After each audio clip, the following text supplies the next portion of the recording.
Hey y'all, what is going on? I wanted to come to you and make this little video. Turkey season is right around the corner and turkey hunting is super fun. You can get out in the woods. The only thing you got to do is watch for snakes because there's a lot of them crawling. I don't know how many times I've had to pop a copperhead or rattlesnake that was striking at me whenever I was walking by. But anyways, let me get to you on this.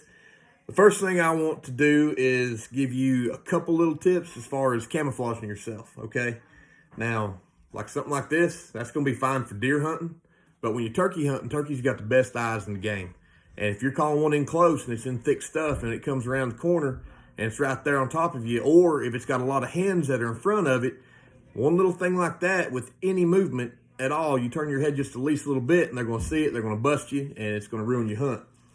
Now, I have had times where I've used the camo compact where I, done my face up, look like a like a military guy sneaking up, but they still see your eyes if they're that close. You don't want to let them even see your eyeballs, because if you've got a couple hens right beside you, you want to be perfectly still, but you still want to be able to look without turning your head, and they'll actually have the hens to see my eyes before I could even get a shot at the gobbler. So what I actually use is I'll use a cap like this, right? And I wish it didn't even have that, but it does. The other one I had, and I actually don't have it anymore. And I wore it plumb out. But you'll put this on, and it'll cover your eyes and everything. And whenever you're in the woods, now my son's been wearing this. Let me loosen it up a little bit for you. See if that fits. Yeah.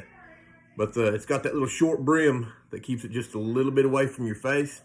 It's got some Velcro in the back where you can do it together. But you can sit there, and that way, whenever you're looking around with your eyes, as long as you're keeping your face and everything else still, then they're not going to pay you no attention. Okay, but I recommend these hats. This is what I like to use. There's other stuff you can use. I have used my little leafy hat that I'll use during like bow season or something like that. But like I said, it exposes your eyes. So if it goes okay, then you don't even need to worry about it. But if there's hens, or if he's right on top of you looking through or something, a lot of times that'll foul up your hunt. This one right here is pretty good. Same thing though, it's got the eye holes cut out. So really, that's better than not having it, but it's still not as good as something that's going to give you complete coverage. On top of that, if you're in a place where there's mosquitoes and stuff, it'll keep them off your face, keep you from wanting to move and brush them away. But yeah, you definitely don't want to put in time and get into the woods and have that mess it up. Now there's all sorts of different calls and stuff you can use. I love mouth calls. That's my favorite ones. I'll let you hear a couple. There's different ones. This one is just a Primos Flex Tone. You want to wet them before you put them in your mouth. Make sure you don't get choked on them. Practice with them before you go to the woods. But you want to wet it. You can hold it in the side of your mouth where you don't got to worry about anything like that, it going down your throat, or you can hold it at the front of your mouth. But you've got that, and you don't have to worry about moving your hands and stuff to use a call, okay? And you can still communicate and whatever. I've got that in my mouth right now. But what you want to do is dampen it just a little bit to where it'll make a good seal against the roof of your mouth, that little cup. And you mash your tongue against it, and you have to practice with these, because whenever you first start, it's going to tickle your tongue. It's going to drive you crazy. I remember whenever I first started using these, I took it to school every day. My teachers ended up taking them away from me. But I would practice and practice and practice until I got to where I could do it good. And there's a lot of different calls. I see guys on hunting shows and stuff, they'll make sounds that I've never heard a turkey make. You want to keep it pretty simple. Now, sometimes, like if you're doing a long distance call, there's different stuff, and I'll show you a couple of these. But here, let me show you how this one sounds. So I'll show you the actual call to see if that's one that you want to get. And I'll show you. I've only got 3 laid out here, mouth calls. I've got other calls too, but I'm going to show you to where you can make a good decision as to what sounds you want to try and produce, what the turkeys in your area sound like. Okay.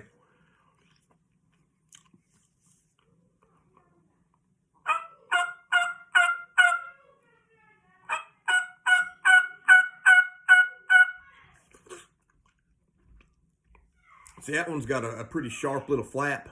It's not a real raspy call at all. But I like these because not for calling close, but for actually calling far away if you're trying to get loud. But you always start off really light and low.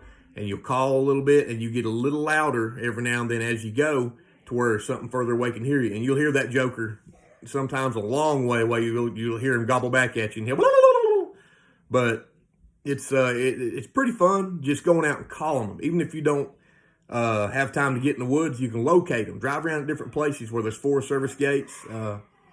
Get out and just get your call and start off quiet, but then you want to get loud. But don't call it to you, because you don't want to educate that turkey, okay? You just want to know where he's at for opening morning, because there's going to be people everywhere trying to bust your turkeys. And the further it gets into turkey season, the more educated these birds are going to be, and you don't want that. You want to get you one early. If you've got a kid, go on youth day. That's always a week or two before, and that'll give you the best shot at having a successful hunt with your youngin'. But I'll show you how to do just what I do for calling a little bit further away and a little bit louder, what this call for me actually is for.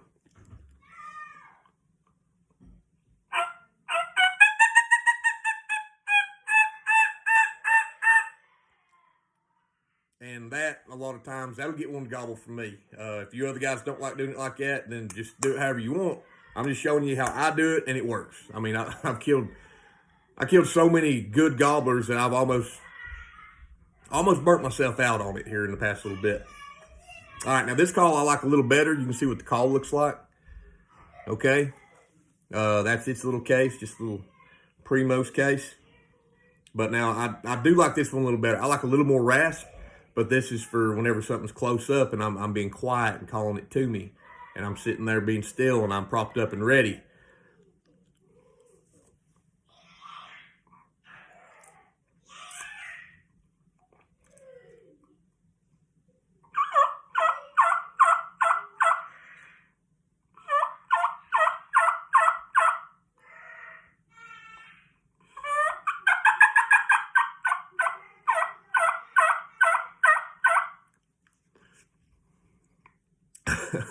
I'm a little rusty. It's I haven't got to use. It's the first time I've used these this year.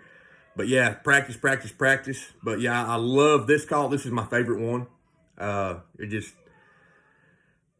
the more you use them, you'll end up getting ones that you like the way it sounds better. And then whenever your turkeys are coming in, you'll hear the way they sound. Okay, and a lot of times you want to keep it slow and simple.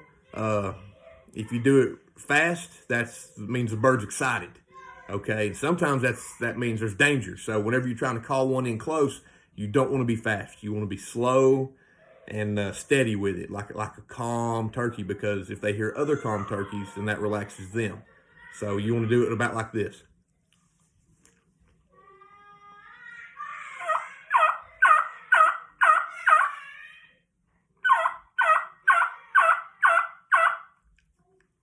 All right, you want to do it slow and easy like that. You really don't want to get fast with it. Sometimes you got to get a little bit of stuff going on with your calling. Like if you're trying to call one away from some hens, then you want to try a few different things. But you want to start off soft, and you get a little louder and a little more excited as you go. Decoys are pretty good, but you got to make sure you set them out of your firing range to where if somebody else, you don't know. If you're hunting government land, somebody else may slip up. You've got that decoy sitting in front of you in between a trail. You're not wearing orange when you're turkey hunting, so they're liable to shoot you. So you got to be really careful where you set your decoys. I don't even use them anymore just because of that reason. All right, now this is a different call. It's still a Primos. It comes in a Flexstone little pack as well. But let me show you how this one sounds, see if it's one you like.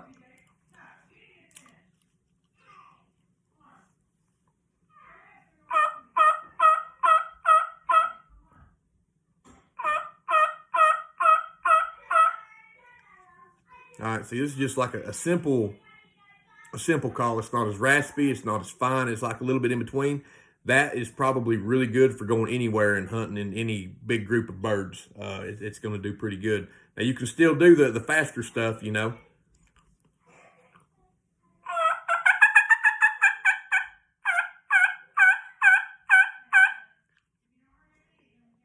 But yeah, you always want to don't start off with that in case something's close to you. You might actually booger it away, but you want to be soft with it, because turkeys can gobble really loud, but as far as the hens, they're not all that loud. So if one's too close to you and you give too much volume, they're going to know something's up if it's a smart bird. And that's what you want, is a big, mature tom. You don't want like a little short-bearded Jake or something. You want, you know, a pretty good one.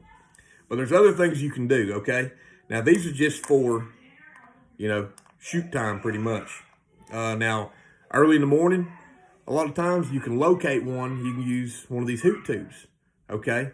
And like I said, every time you see me call with a mouth call or a blow tube, you're going to see me use my hands to help change the tone, all right? So you need to practice with these. Hopefully your wife, you know, and your family doesn't get too upset with you. They'll probably just laugh at you. But go somewhere, you know, lock your bedroom door, whatever, get in your room and practice. Go outside, go somewhere and practice. See if you can't use it to call a turkey. But early morning, you can use your hoot to call one up. And it's pretty much the same for all of them. Or right here it is anyway. I guess if you live around where there's a certain type of owl, then you might want to learn that certain type of call. But around here, this works really good.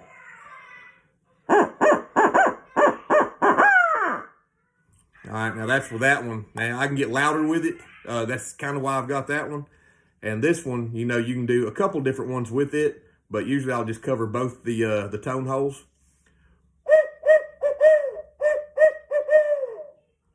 Okay, it's pretty simple. All right, but that's what you want to do in the morning to try and get one to gobble to you before the hens and stuff are down on the ground, because they're going to know something's fishy if it's blackout. Because turkeys, they'll be in the roost until then. All right, now during the middle of the day, if you're trying to locate some, you can use crow call, and they will gobble at that. And I'm going to show you how to do that. Just get you, this is an old one. My grandpa actually had, but it's got some sentimental value. There's better ones, but I use this one just because it's got sentimental value. But you bite right there with your teeth.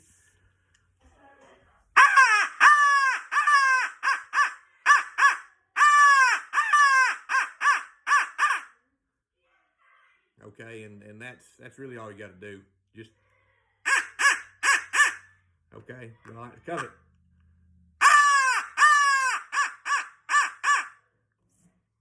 And during the middle of the day, that's going to be a good locator call. And a lot of times you want to use that to where if something is close to you, you don't want to not be ready for it and it come in. Sometimes it takes forever for a gobbler to come in. So that's another thing. Whenever you're hunting and you get set up, you want to get set up, try to make sure you're pointed the right way, because like I said, there might be hens with it and they're going to be blocking and getting in your way, and they'll bust you. And if they bust you, then your hunt's busted. All right, so you want to make sure you get set up right. And what I like to do is I've got this vest.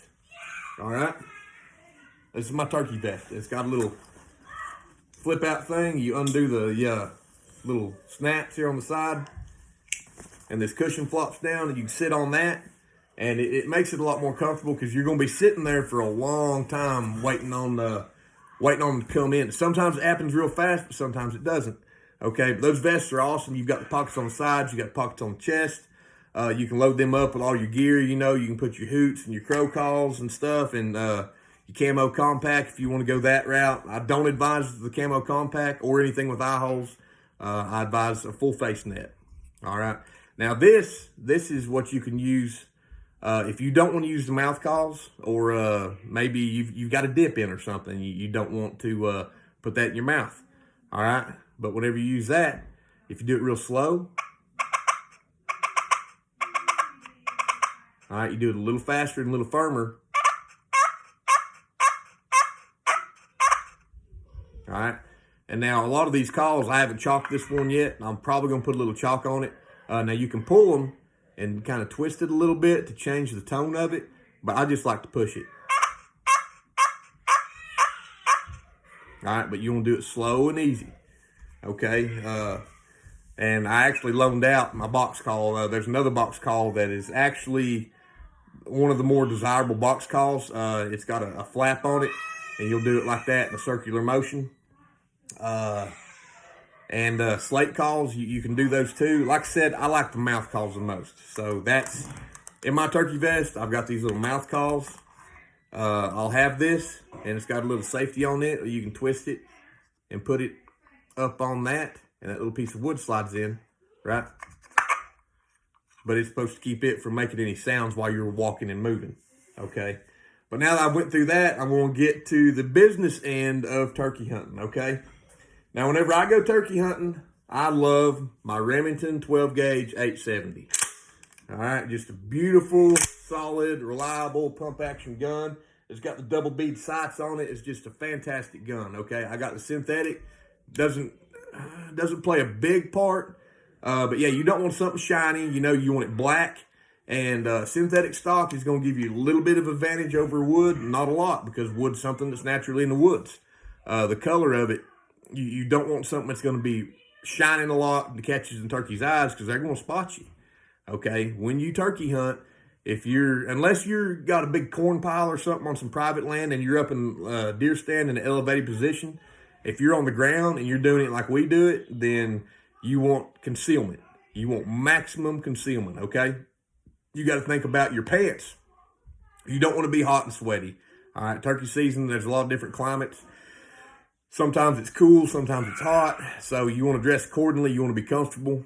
But a lot of times what I'll do is I'll have something that blends with the forest floor for my pants. And then I'll have something that blends with either a tree. I'll have tree bark camo for my shirt. Make sure you got long sleeves. Make sure you got gloves. Okay, you don't want exposed skin. You don't want anything that lets that turkey know that doesn't look right, because they are jittery and they're going to leave it alone. Unless you're hunting somebody's tame turkeys that they've been feeding all the time that are used to people. And then you probably wear blue jeans and a t-shirt. But if you're doing it the right way, you're hunting government land and you're out there, or even if you're hunting private land and birds are actually getting hunted that are coming on that land, okay, you want to conceal everything, right? You don't want any skin showing. You don't want your eyes showing. You don't want any bright insignias on your hat or your camouflage. You want it as plain as you can get it with a good pattern that's going to blend in to wherever it is you're planning on setting up, okay? Now, you can even take and set up around a pine and break off some limbs and poke them in the ground and make you a nice little natural blind. I've done that a lot of times. And you can take some leaves, and throw them on it. And another good tip, whenever you're sitting up, is to clean the leaves out of the area where you're going to be sitting, to where if you do have to adjust, you're not making noise when you do it, okay? And like I said, turkeys has got good ears and great eyes. Now, they can't smell you. If they could, you probably would never kill one. I mean, their eyesight and their hearing is top-notch, okay? I think they got the best eyes in the game is what I think. But anyways, I showed you my firearm that I'm going to be using. And these are the shells I'm going to use. I don't feel like spending $50 on a box of shells to hunt turkeys. I don't know what these are up to, but they're not the high cost turkey shells. Now, you have to make sure whenever you've got a shotgun, what they will shoot, right? This is the Remington 870 Express Magnum. It will shoot 12 gauge, 2 3/4 or 3 inch, okay? So I can't be loading 3.5 inch in this, all right? And I can't be using the shells that are shorter than the 2 3/4. Whatever it tells you on your barrel is what you have to shoot, because you can get different barrels for these, okay? So whatever your chamber is, that's what you got to have. So with this gun, I can only shoot 2 3/4 or 3 inch, okay? Now, I've got some that'll shoot 3.5, but I don't take them. That is my favorite turkey gun, is the Remington 870. I shoot the 3 inch. That gives me a little more pop. Maybe if you've got like your wife goes, or maybe you've got something wrong with your shoulder. Maybe you got a bad shoulder. You might want to shoot the 2 3/4 instead of the 3 inch. And different shot is going to give you different things. But I've used piles of different turkey shot. I used to use the Remington Nitro turkeys all the time, and I liked them. Just whenever I went to the store, this is what they had that I was confident in. Okay, this is 12 gauge, 3 inch. The velocity is 1,125 feet per second. Okay, it's 2 ounce 5 shot. All right, but it's 4 turkeys. All right, and I've got a full turkey choke on that gun, so it flings them really well. But that's all I need to be able to down whatever bird I'm going to be trying to hunt. You need to practice with your gun. Take a paper plate or a turkey head target. I've had those, and I've used paper plates or cardboard and draw a turkey head. Set it out at different yards, different distances, okay? Because you want to know how close you have to have that bird to be able to put pellets to head. Because you want to shoot it in the head. That's where you want to shoot your turkey. And whenever that joker comes out, you have to already be set up, already be ready, because them Forest Service land birds, they're educated. Now, little Jake or something, which means a young male with a little beard and little spurs, it's not as big, you might get away with something with him. But you can only shoot the males, okay? You can't be shooting hens, but you want that big Tom. He's going to have a big old beard hanging out. He's going to have some big old spurs, but he's going to be a lot smarter than the other ones, okay? It's going to be a lot harder to kill him, especially if he's a real trophy bird than he's been around. You know, he's probably seen some of his buddies get shot. And sometimes turkeys just do crazy stuff. Like you'll shoot one, and I've had them to run out and flog the other one because they were strutting and you were calling, and they get to strutting with each other, and they're going to fight in a little bit. I mean, sometimes it's pretty cool like that. And whenever you shoot one, I don't know if they just think it's thunder or something, and whenever that one goes to flopping, the other one will run over there and try to fight with it. And sometimes you can break a twig, and every turkey in the country will leave. One can spot you and start doing that real fast, that kick, kick, kick, kick, and they're gone. So it's really crazy kind of how turkey hunting works, but it is super fun. Just be safe about it. Always make sure whenever you're shooting in a safe direction. You're not shooting towards anybody. Okay, I like to get somewhere where I've got a good little range of view so I can see what's coming, and I've got either some a dirt bank or something, or some trees that's going to be blocking my shot from going past where I'm shooting whenever that turkey lines up in my shot. Okay. But that is the advice that I have for y'all, and I hope that you follow that. And if you do, that is going to help you to be able to be successful in your turkey hunt. I wish everybody good luck. And, yeah, if you don't mind, like and subscribe, I sure would appreciate it. Y'all have a good one. See you. Bye.